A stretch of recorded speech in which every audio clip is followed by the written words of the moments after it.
Revolutionary talk for revolutionary times. Promoting peace, liberty, and prosperity around the clock. LibertyTalk.fm. Welcome to Living the Solution with Dr. Elena George. Today we have a return guest, somebody who I learned a lot from and had a wonderful show with in the past. And with the nature of living now, it's about stress. Everybody I talk to, my patients, people who I see in passing, it seems like everybody has a higher stress load. And if you turn on the TV, if you do anything that's media related, I think it just expands on it and adds to it. So because this show is about solutions, I wanted to have Dr. Susan come back. And this is Dr. Susan Smith-Jones, and she's a wonderful resource. She has a PhD, she's an author, she's a teacher, and she has a program which everybody needs to know about. And she's been in the space with fitness and health for 30 years, and she's the founder and president of Health Unlimited, a Los Angeles-based consulting firm dedicated to optimal wellness, health education, and human potential. She's been on radio shows and TV talk shows as a guest and motivational speaker, and she's an author of many books. The most recent is A Hug in a Mug, Revitalize with Fruits, Veggies, Juices, Soups, Spices, Teas, and Healthy Living Extras, and UPLIFTED, 12 Minutes to More Joy, Faith, Peace, Kindness, and Vitality. And Dr. Susan, this is exactly what I think everybody in society needs. So I want to thank you for joining me today. Yes, I'm so grateful to be back with you. And like you said, the biggest question I get these days is, Susan, what is all this stress doing to my body, and what can I do about it? And I'll tell you that I know all about it where I live here in Palisades, Brentwood, because we just went through horrific fires you probably heard about. Mm-hmm. So everyone I work with, most of my clients lost their homes, so they're somewhere else. And even if someone didn't go through the fire, there's so much stress going on. So I love this topic today because we all need a little help. I couldn't agree more. And from what you espouse, it's not coming from outside, is it? In order to control this has to be something that you bring from inside. Is that one way to think about it? You know, that's a great way to think about it, because look at it this way. There's very little in life over which we have control, but a few things we do, like what we eat. Nobody shoves the food down our throat. What we think and how we move, that's our exercise. We don't have a lot of control over everything else. And I don't think it's really the people in our lives, the complications, and the times in which we live that cause us the most stress. It's what we think about the people, the complications, and the times in which we live. And our attitude is one of those three things, our approach, our perspective, that we can change in life. It's like when I was a teenager and my grandmother helped me get through a major unexpected death in our family, and she took me under her wings and taught me everything that I know now. And then I got studies behind it with getting several degrees, but that just means I'm persistent. That's what all the degrees mean. But my grandmother overhauled my diet from pretty much all processed foods, and revamped my entire lifestyle, because I was at the point in my life where in a year I gained 50 pounds, got all types of illnesses. And while she wasn't a doctor, she was wise on the ways to live the most natural diet. And she taught me all about holistic health. So my 2 new companion books sort of summarize all these gold star secrets that she taught me, and then they're backed by studies that I've taught all over the world. And, we'll talk about stress, what it does to the body, the best stress busters, what is holistic health. But my grandmother Fritzie always used to remind me that your attitude is your mind's paintbrush. It can color anything. So we want to color our lives as inspired and positive as possible. I think you just summarized when people say mind and body are connected. You just described why that is. It's almost like you are what you think. Is that one way to see it? Yeah, you are what you eat, that's for sure. But even overriding that, it is what you think. Because here's a key thought about this. You can eat the best foods all day, all organically grown, picked out of your garden. You could exercise a few hours a day, get everything in. But if your thoughts, along with those two things, are continually negative, always harboring thoughts of doubt and worry and fear and anger and jealousy and all these negative emotions that are pretty much time wasters, there's no way that you can be vibrantly healthy. It's all about holistic health. The body reflects the mind, and the mind reflects the spirit. They're all connected. So the body's a great place to start because we can control what we think, how we move, and what we feed ourselves. And when anybody ever says to me, well, talk about what holistic health is to you, I often answer this way. I think that imagine crafting the perfect recipe for a fulfilling life. And I think it starts with wholesome ingredients like maybe a dose of daily movement, a pinch of mindfulness, a cup of laughter, and a sprinkle of self-love. And then stir in some healthy meals, meaningful relationships, time spent in nature, and doing what you love. And then the result is a life filled with joy, vitality, and balance. And I think that the best recipes are those that don't just nourish the body, like you just said, but also the mind and the spirit. That's what holistic health is all about. It's such a broad way of seeing health in general. It's so boxed in our typical paradigms of what health means, right? You watch TV and it's always about a prescription or medication, and there's nothing really that opens people's minds to thinking outside of that box. It's really very limiting, I find, don't you? Yeah, I do. And let's hope that Robert F. Kennedy Jr. does something to prevent any prescription drug commercials from being on TV. On the rare times I have to watch a little TV, it's like every 2 to 3 commercials is one for some drug, and most of the commercial is about the negative side effects. Exactly. Yeah, so that causes more stress just watching those. And if you think stress, well, it's not that big of a deal. I'll tell you that the American Association of Family Physicians reports that 2/3 of all doctor visits are due to stress-related ailments, and it's believed that 80 to 90% of all diseases are stress-related.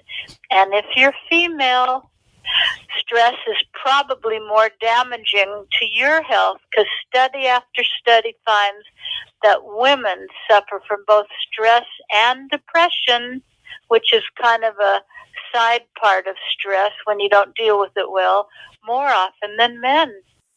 You know, I have to have ask a segue question, which you may not be able to answer, but it seems to me in the broader stream is because women are caregivers, right? They're the primary caregiving source for the family. Do you think that makes women more likely to be affected by it? Yes, because so often they don't take care of themselves. And we need to always remind ourselves that health care really begins with self-care. And many studies show that when a man comes home, let's say from doing work outside the home all day, comes home, then his cortisol level begins to go down and he's a little bit more relaxed. But when women come home, it's like they're on a second shift and their stress level never goes down and they go to bed completely exhausted. And then, sleep is a great stress buster. We'll get into that in detail. But you're so right on what you said, because women are the caregivers and want to take usually care of everyone around them first before they fill their own cup. That's, it's a blessing, and it's also in can be detrimental. On that note, let's take our first break, because I want to make sure we have enough time to go into what causes stress. You're living in the solution. Welcome back to Living in the Solution. We're speaking with Dr. Susan Smith-Jones. And before the break, you were doing a wonderful synopsis of what makes our minds and body so important and how stress affects us. I mean, stress is so nebulous, right? Is it you're overworked? Is it you are over programmed in terms of your time after work? Is it anger? Is it frustration with your life? What do you think is the major thing that causes people to feel stress? There can be as many causes of stress as there are people. For some, it could be weather-related, environmental, here earthquakes or fires or tornadoes. For some people, in this area, bumper-to-bumper traffic, maybe constant noise, unpaid bills. For other people, it could be thinking of your deadlines, your commitments, when you think of what causes you to be stressed out. It can be triggered, like you just mentioned, by emotions like anger, fear, worry, grief, depression, even guilt. And when you have chronic stress, meaning not just once a week you didn't sleep well, but daily chronic stress, it can actually lead to so many issues in the body, from, this is just a small little list, high blood pressure, heart problems, suppressed immunity, weight gain, sleep debt, bone loss, fatigue, muscle joint pain, headaches, depression, inflammation, constipation, and on and on and on. But fortunately, there are so many positive, practical things we can all do, which we need to do on a daily basis. Many of these are easy to incorporate. Most of them will cost you no money at all. It's just remembering what these are and doing them. So you might want to get out a pen and a paper. You ready? Yep. Well, top on the list is make sure you exercise a lot. Major studies have been done on one of the best ways to reduce stress in your life is through regular exercise. I always like to tell people to make sure you walk your dog every day, whether you have a dog or not. And I love Henry David Thoreau said, an early morning walk is a blessing for the whole day. And there was a major study done right over here. I went to UCLA and taught there for 30 years, health and fitness. But in the other school, a little bit farther away, it's University of Southern California, and there was a major study done on stress there. And they took a group of stressed and anxious people and divided them into two groups. And one group took a vigorous walk around a level track that raised their heart rates just to a little bit more than 100 beats per minute. That's not walking that fast. And it reduced the tension in their body. That's how you test the stress level, by using an EMG machine, electromyograph. It reduced the tension in their bodies by 20%. But then the other group second group of stressed patients were given a tranquilizer that you normally think, at least in the olden days, I'll take that, it will relax me, but it hardly made any difference at all. So go for a walk, hit the gym, do some weight-bearing exercise, maybe give yoga a try. Studies show that people who practice yoga have much lower stress hormones than those people who don't. So make sure that in some way you have exercise in your lifestyle every day, because we're designed for movement, and we don't want people to use an excuse. It's snowing, it's too cold, it's windy, too much traffic, I'm afraid of the dogs, I'm too busy. It's always good to have a little bit of equipment in your home. Maybe one day we'll do a whole different show on best ways to lose weight, keep the weight off, and how to set up a little mini gym in your home. That's reasonable. And if you don't have to pay for a gym membership or leave your home, there's no excuse not to do that. Yeah, a lot of people started doing that right when COVID hit, because the gyms were closed. And then a lot of people, like myself, didn't want to go back to a gym. So I did convert part of my living room into a gym. And I love my rower. And that's for the first time. I got a really good rower. And I like that because you get aerobic. You know, you work out your heart, your vessels, your lungs, cardio work. But then you also get good weight training at the same time. And my machine's quiet. I can turn the TV on. I can just do it for a little bit in the morning. I always prefer morning time because then I get it out of the way. And I don't have excuses that come up later in the day why I can't work out. Yeah. So exercise is so important. Another key tip for keeping your stress levels down would be meditation. And you don't have to be a Buddhist monk to know how to meditate. My grandmother taught me as a teenager. And to this day, and I'm definitely a well-varnished senior here, but to this day, I try to bookend my day with a little quiet meditation. If I can't get in 2 times, then the morning would be the more important one, to start the day off on a positive note. And you just sit, find a place that's quiet. It could be outdoors. You could even do a walking meditation, but somewhere where it's quiet, you won't be interrupted. You know what's one place in the house, if you live with other people, that you won't be bothered? Probably the bathroom. Exactly right. And you just focus on something, like maybe your breath. You focus on yourself inhaling and exhaling, and thoughts are going to come into your mind, and like an untrained puppy, you just let the thoughts go by, and I often in my head go, thank you for sharing, I'll get to you later. Or maybe you visualize something really peaceful, very calming. One of the ways I love to meditate is I like to either take the word stillness, or I like to take from the Bible, Mark 4:39, it's peace, be still. And if you want like a little mantra to say, you could use these Bible words. You could breathe into peace. You just sort of say it silently in your head, or if you're alone, out loud a little bit, and then you slowly exhale and say, be still. Or if you use stillness, breathe into still and breathe out to ness.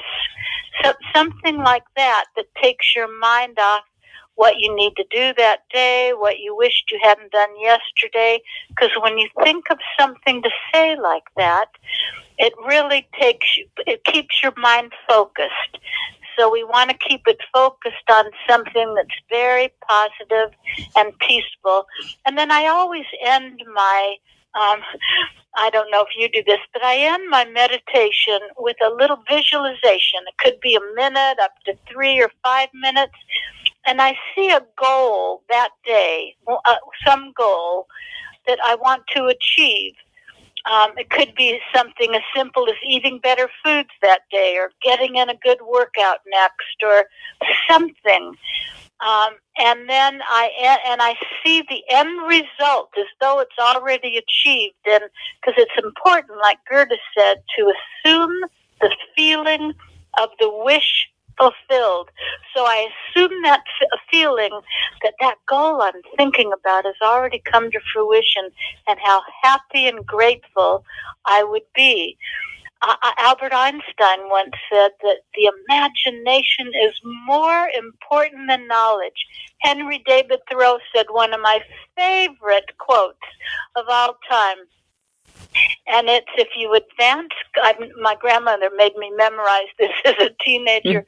It's, if you advance confidently in the direction of your dreams, and you endeavor to live the life which you have imagined, you will meet with a success unexpected in common hours. And it works that way. He also said, Thoreau also said, your imagination is a preview of your life's coming attractions. So in other words, you want to see your life the way you want it to be. Because what does that do? That basically helps to change your whole mindset.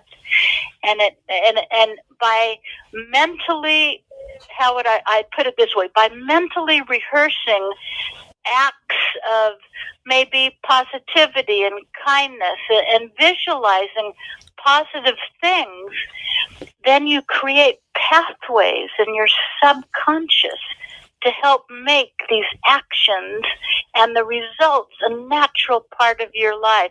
And you've heard about world-class athletes. Mm-hmm. Who visualize a hole in one or making the baskets. Studies show that they always do much better. And if these athletes can do better by just visualizing a little hole in one, or getting the ball in the basket, think how powerful it can be for your life. And then I'm going to add to that one more thing about enthusiasm, because Ralph Waldo Emerson said, nothing great was ever achieved without enthusiasm. He also said, I love Emerson and Thoreau, no one is so old as those who have outlived enthusiasm. And enthusiasm for me is like the elixir that generates change, that nourishes the body and feeds the soul. So remember that part of the meditating, your exercising, your healthy living program, your visualization is to be enthusiastic. And do you know what enthusiastic, where the word enthusiastic came from? No. Well, the word enthusiasm, it's a Greek word, but it's found in the Bible too, and it means literally, and it means with God. It means God within. So when you're enthusiastic, it's like you are transmitting that light, that God within energy power out into the world, and then you see other people catch your enthusiasm. So, and we'll get to gratitude in a little bit. I know I keep digressing to other topics. No, that's fine. Yeah. So another way to keep the stress level down is literally to eat a stress-relieving diet. Now, isn't this interesting? There is a stress-relieving diet, and it's like my grandmother taught me, to always eat your foods the way nature made them as possible. And she would remind me constantly, honey, you don't find donut vines, ice cream trees, or potato chip bushes out in nature. You've got to eat natural foods that are, and emphasize foods that are high in water content. Those basically are your produce. Produce, I think, is the most important health care that your money can buy. And we're talking basically about fresh fruits and lots of vegetables, lots of color on your plate. If your plate looks like a fiesta, you're probably doing a good job.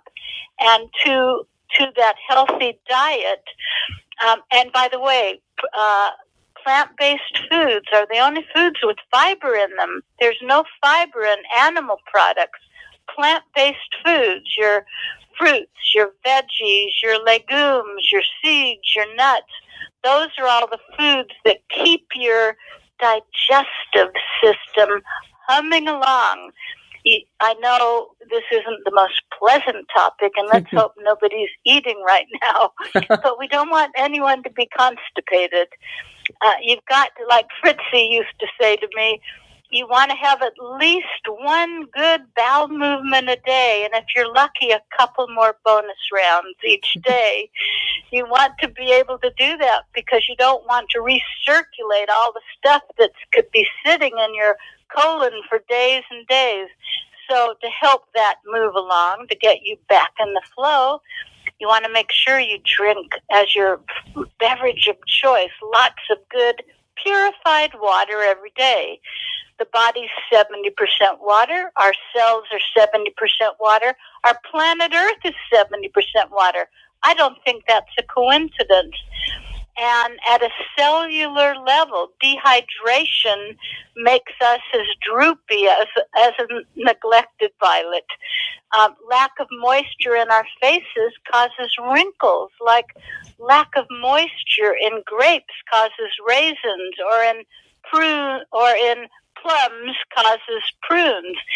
And not every liquid will do, because beverages like caffeinated coffee and tea and colas and alcohol, they're wet, but they actually dehydrate the body. So I call them anti-water. What I love to do in my water, and it's great for starting conversations, is you take a cinnamon stick. Let's say you carry a bottle around with you wherever you go, so you're always with a little water. And put a cinnamon stick in your water, and it just gives it a very light flavor note of cinnamon. Why is that good? Because cinnamon boosts your immune system. It also helps to balance out your blood sugar level, keeping you on keel all day. And that little stick will, over 2 days, as you transfer it from glass to glass or bottle to bottle, will uncurl. And then you could take that curl, you could put it in the garden, let it disintegrate, or throw it away and put in another cinnamon stick. But when people see the cinnamon stick in your water, trust me, they're going to say, what is that thing in your water? And then they'll think you're so smart when you talk to them about cinnamon. And it gives it a little bit of a different flavor, because a lot of people say, oh, Susan, I know you're right about the water. I just don't like how it tastes. Well, cinnamon makes a difference, and, of course, lemon, cucumber slices. Sometimes I put in a sprig of rosemary and mint, whatever. Just whatever you can do to get in good water. And you mentioned briefly sleep. That's one of the things I think people have the most issues with. I mean, they're staying up late, they're on the computer. COVID was awful in terms of people, breaking their routine and eating in the middle of the night and all that sort of thing. How much is sleep really? Is it medicinal? I have my sense is it is, if you can actually get good quality sleep. But is it a foundation for everything you just described? Oh, my gosh. Now, I know I'll keep telling you this, but we've got to do an entire show on sleep, because I have my best commandments, about 15 of them. I'll rattle through a few now. Okay. But to help you sleep like a baby every night. And is it important? You bet it is. There's no way you can be vibrantly healthy without getting sleep, because what's the function of sleep? It's to rebuild, renew, repair, rejuvenate your body overnight. But if you don't get enough sleep, you often will wake up more tired than when you went to sleep at night. And if you eat too close to bedtime, you want to try not to eat 3 hours before bedtime unless it's something easy to digest and light, like maybe a piece of fruit, because that can digest quickly if you take it on an empty stomach. But nothing before you go to sleep. And then, so when you get into bed, there are. So how much do we need?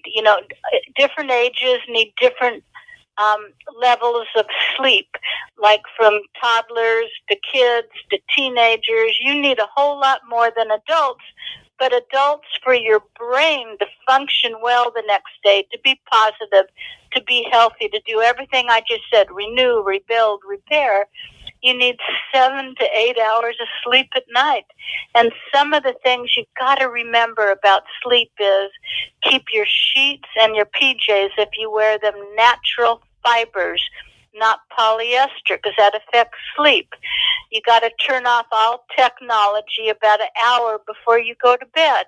You want your bedroom to be cool, dark, and very quiet. It's good to put a live plant in. I didn't know we were going to talk about this, but I'm just going to rattle these off. A live plant in your bedroom, because it gives off oxygen and takes up carbon dioxide. Never use your cell phone an hour before bedtime, because it literally changes your brainwave activity and takes you from it keeps you right there in beta consciousness, which is where we hope everyone is right now. It's waking consciousness, and makes it difficult to sleep. When you go to sleep, you go from beta, waking consciousness. The next slower level is beta alpha, and then it's theta. That's the next lower, slow-moving brain activity level. And then you go to sleep, and that's delta. When you wake up in the morning, you go in the opposite direction. So you want to do everything you can to help that system of your brainwave activity changing. If you have to get up and go to the bathroom at night, I'm whispering, like, even though there's nobody around me, but I'm saying that you don't want to blast the light, because that shuts down the melatonin and makes it difficult for the melatonin to come back, one of the hormones that helps you sleep. If you have a little diffuser and you can put the essential oil of lavender in it next to your bed, yes, that will help, or on your pillowcase, or something like that. And then a really good way to get good sleep, and also don't paint your bedroom red walls.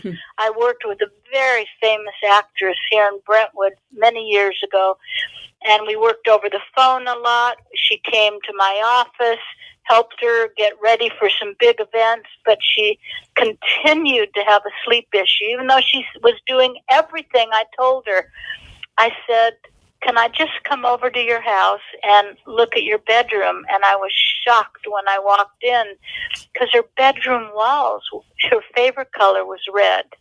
All of her bedroom walls, not just a little focal wall, everything was bright red. And then one separate wall was a bright orange. Those aren't calming colors, and they'll stimulate you and then keep you awake. So you even don't want like bright red bed sheets. That will make a difference in how you sleep. But then one final tip, and we'll have a time when we go through all this in detail, is if you can warm up the core of your body. Now, I have an infrared sauna that when I have time, 2-3 hours before bedtime, I'll use that. You might have a nice bath, and that's why it's good to give a baby a bath before bedtime. And here's why. After you heat up your core, and it's not just a 5-minute shower, it's a soak where you really heat up the core. The process of your core cooling down, as it will when you get out of the bathtub or the sauna, really sends throughout your body much higher levels of melatonin, and you will sleep like a baby. On my website, my name, SusanSmithJones.com, put in sleep in the search bar, put in infrared sauna, things like this that will help you get a lot more info. But then also, I have the commandments for getting good sleep in both A Hug and a Mug and Uplifted. But those are all tips to help you sleep more. That's a great and easy thing to do. And again, it's natural. People are taking, and I want to get your take on it, taking a melatonin supplement, for example. That's not equivalent to what you just described, is it? I would try my ways first.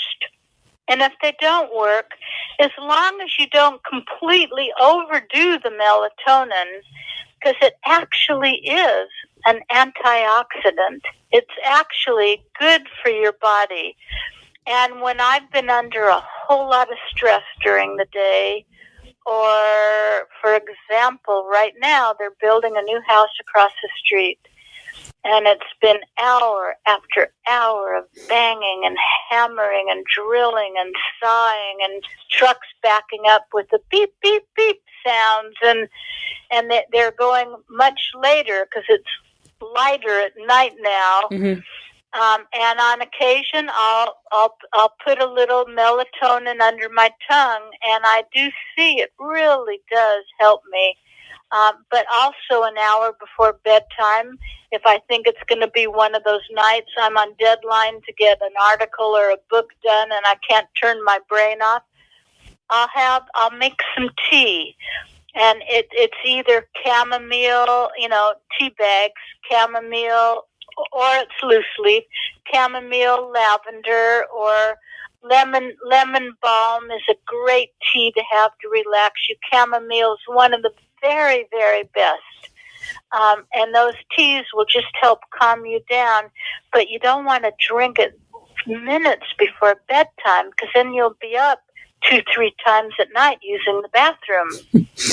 Gotcha. Well, I think that's a great place to take our second break because I want to go back to our original topic. And you mentioned before gratitude, and I think that's something that everybody needs to cultivate. So let's take our second break and come back. You're living in the solution. Welcome back to Living the Solution.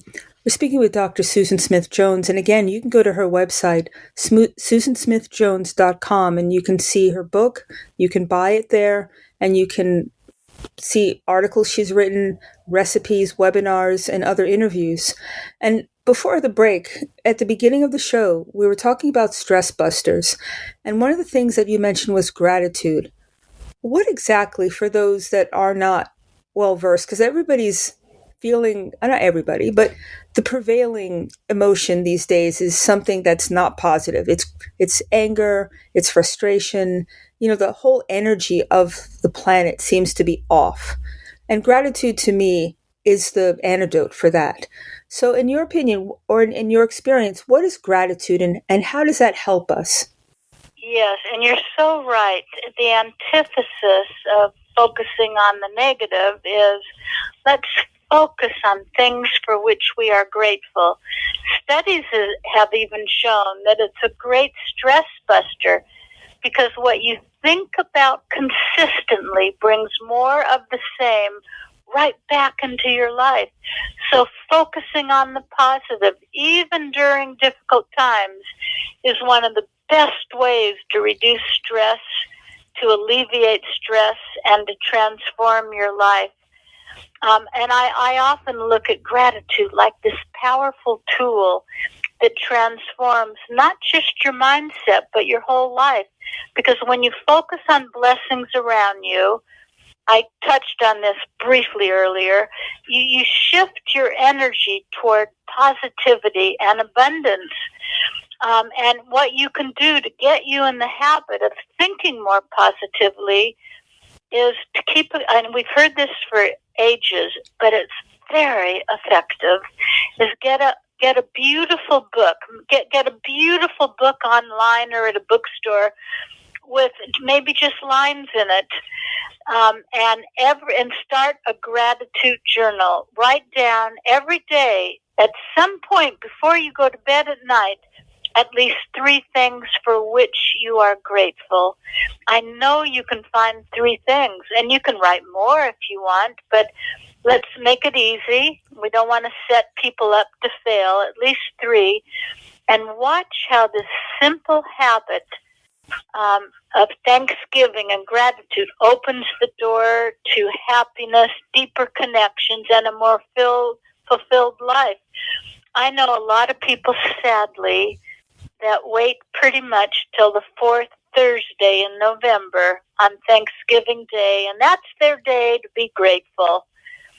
But as my grandmother taught me, that if you want to live a happy life, that the path to peace and happiness and joy and balance is each and every day live thankfully.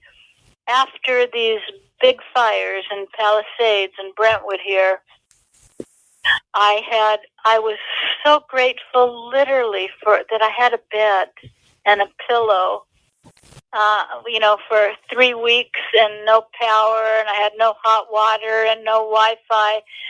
That's nothing compared to people that literally lost their homes.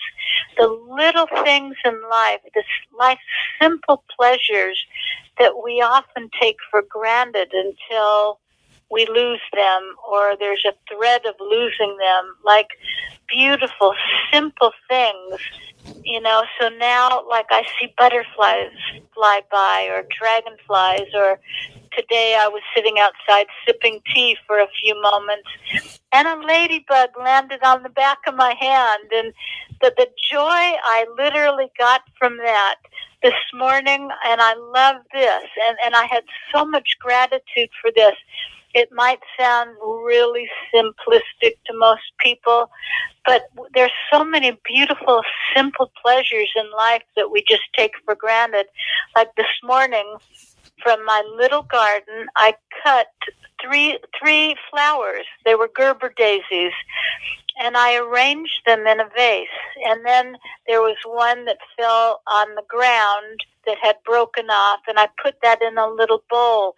And just arranging the vase and the bowl of flowers in my morning gave me this sense of quiet in what I knew would be a crowded day, kind of like writing a poem or saying a prayer.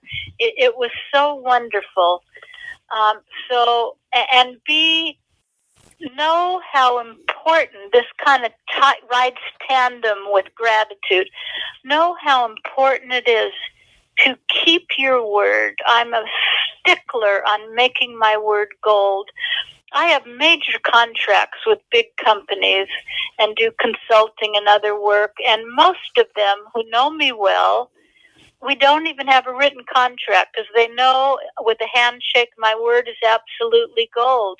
And when you keep your word with what what you say you're going to do with someone else or with you, it bolsters your self-esteem. I think when you don't keep your word, I think it darkens your soul. And when keeping your word, I don't think there's a small situation. Perhaps it's no big deal for you to say you're going to do something and then not do it, but it can really be important to another person. And self-esteem for me is just like this difficult to cultivate flower. It requires frequent nurturing that occurs when you keep your word, you follow through on your promises, you look for the blessings in every day, count your blessings, and bring your enthusiasm to everything you do. When you're doing the dishes, like, do you ever watch little kids vacuum? Help with the dishes, help with the meal, try to help you mow the lawn. They are so excited, and they don't use like a yardstick measurement comparing it with the last time they did it. You read them a book 50 times, they love it every time.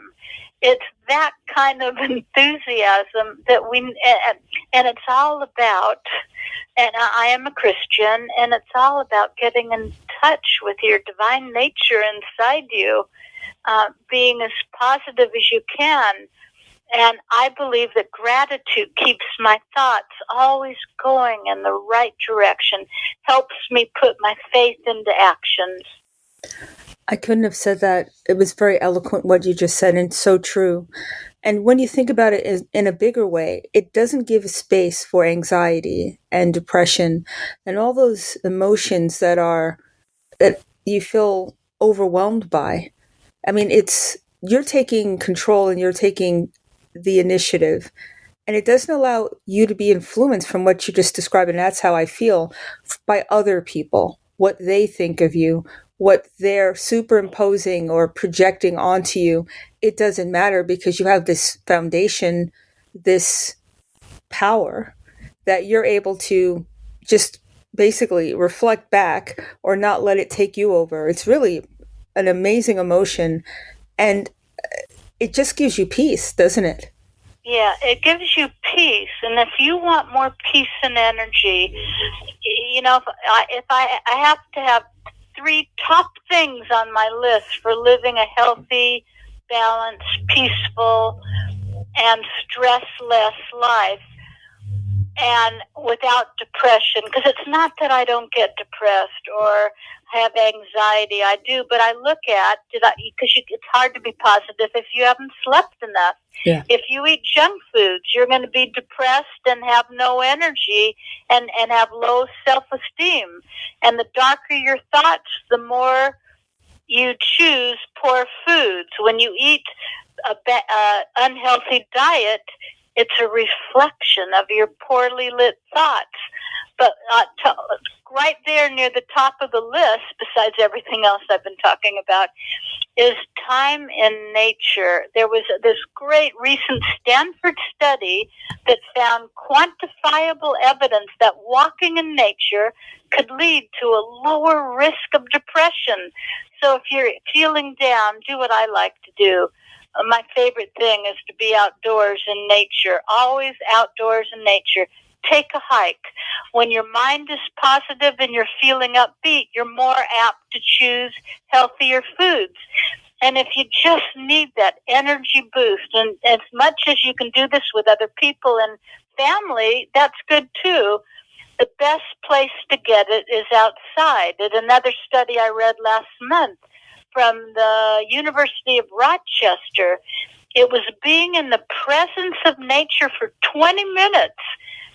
This wasn't 5 hours, it was 20 minutes a day, significantly boosted vitality levels like your mood and your energy.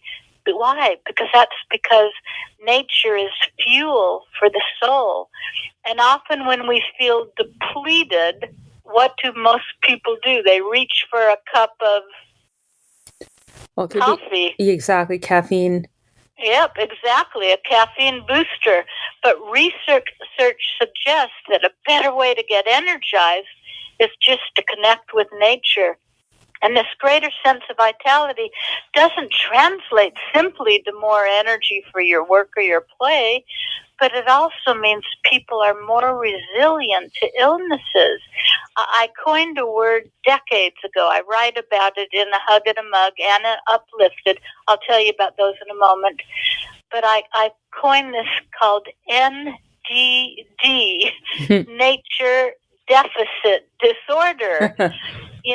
Put simply, one of the pathways to vitality and youthful health, no matter your age, I think near the top of the list is to spend more time in natural settings. So remember, nature is fuel for your soul. Get outdoors.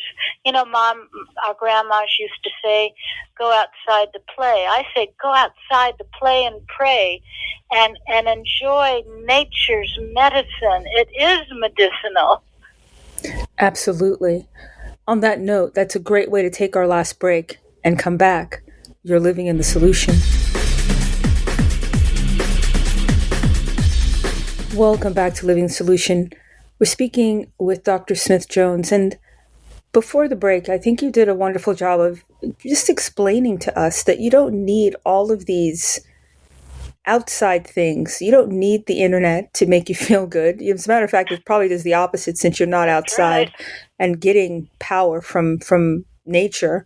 And before I'm going to talk about your books, but I have one question to ask about earthing. What is that exactly? Oh man. Okay, so my feet are on a little earthing mat right now. By the way, on my website, in the search bar, put in earthing or grounding, and you'll go to a page where I have a 1-hour documentary that all these scientists put together. It's so good, about how literally walking barefoot on the natural ground, like the grass in your backyard, a local park, on the beach, somewhere natural, the living earth transmits into your body more electrons. And studies have found, and you'll see all this in the documentary on my website, that it will instantly, within minutes, put you in a better mood. It will reduce inflammation, one of the harbingers of all illness and disease. It will make you happier, more positive. It will give you more energy. And then, you can combine that with deep breathing. And you could do a walking meditation if you had a yard big enough to just walk a little bit. Even if it's a 5 foot by 5 foot patch of grass, you want something natural unless you live in an apartment and you don't have that. But in which case it's good to have a little earthing mat that you can put your bare feet on that duplicates what you get from real earthing. But that, the earthing is what brings us back to time out in nature, because you're in nature and you're walking around, and the more of your skin you can get on. Let's say you're in your backyard. Let's say, unlike where I live, you don't have drones flying overhead. If you could be in your birthday suit in your backyard and lie on the grass, because the more skin you have touching the natural earth, the more transmission of those healing electrons your body will absorb from the living Mother Earth. And, so if it's just your feet, because that's just easiest and there are people there and you want privacy, that's fine. But you'll get more of a boost with more skin. And if the ground is a little bit wet, let's say the sprinklers just ran, then you even get a stronger input transmission of the electrons into your body. So on my website, my name, SusanSmithJones.com, put earthing in the search bar. And then you've got to look at this 1-hour documentary. If you think it's crazy stuff they only do in LA, you'll be convinced when you see this documentary. It's just phenomenal. And I was just thinking too during the break, just a quick comment about kindness.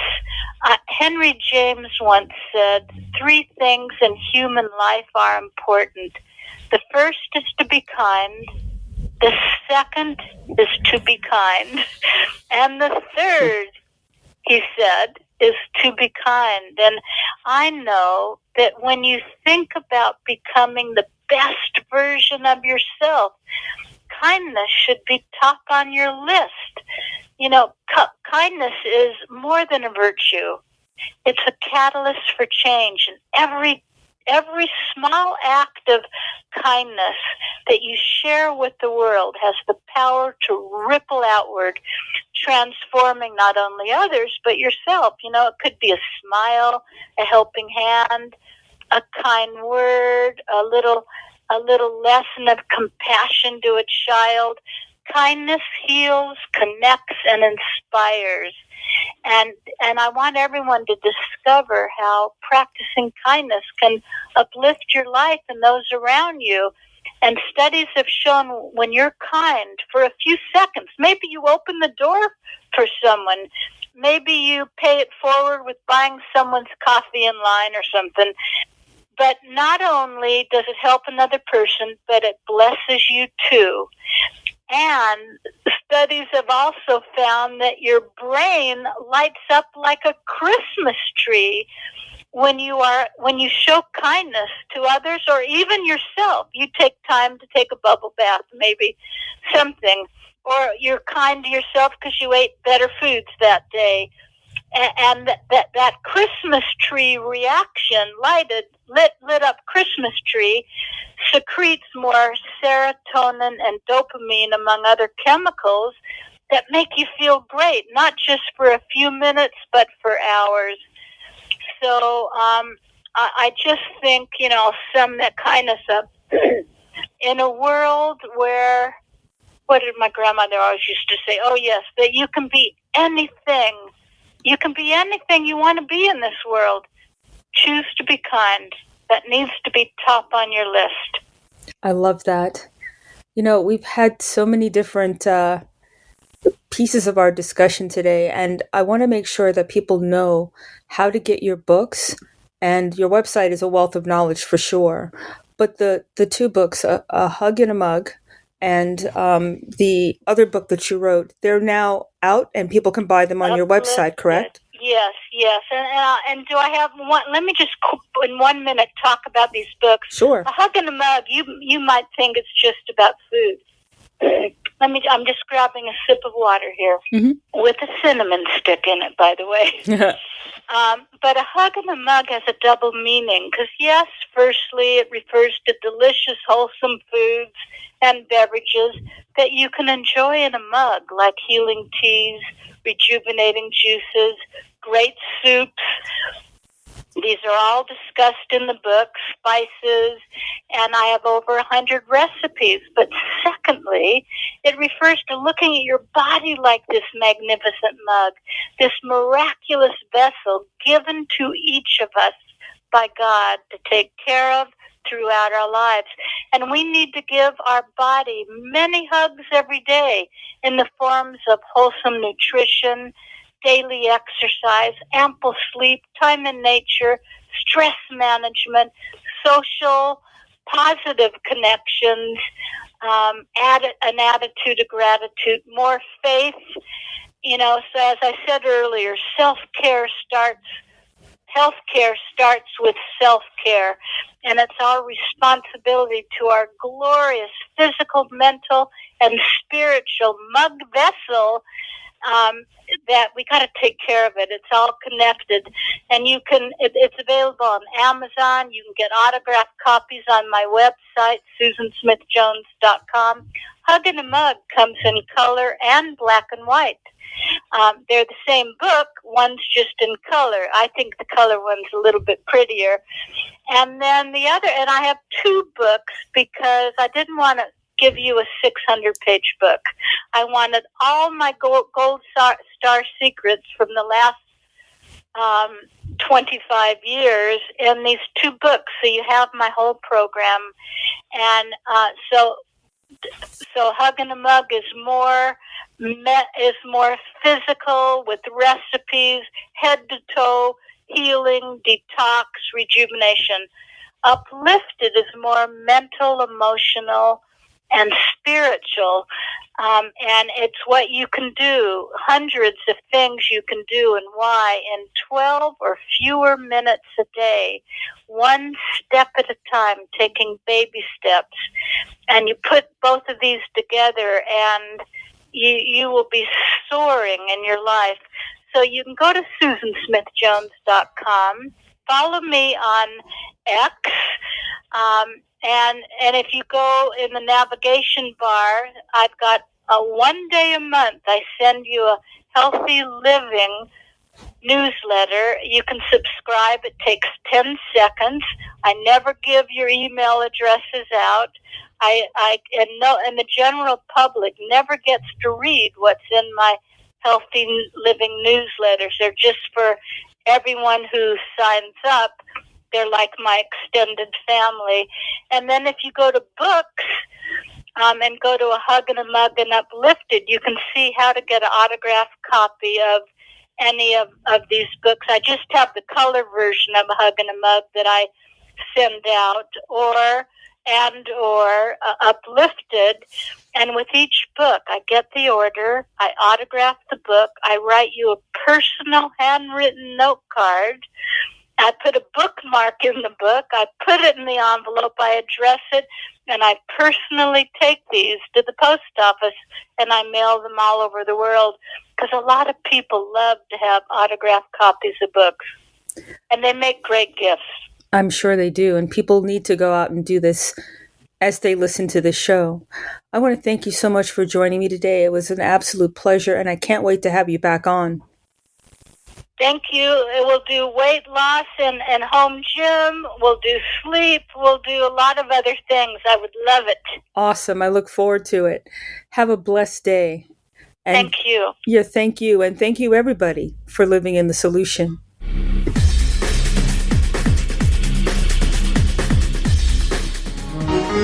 Revolutionary talk for revolutionary times.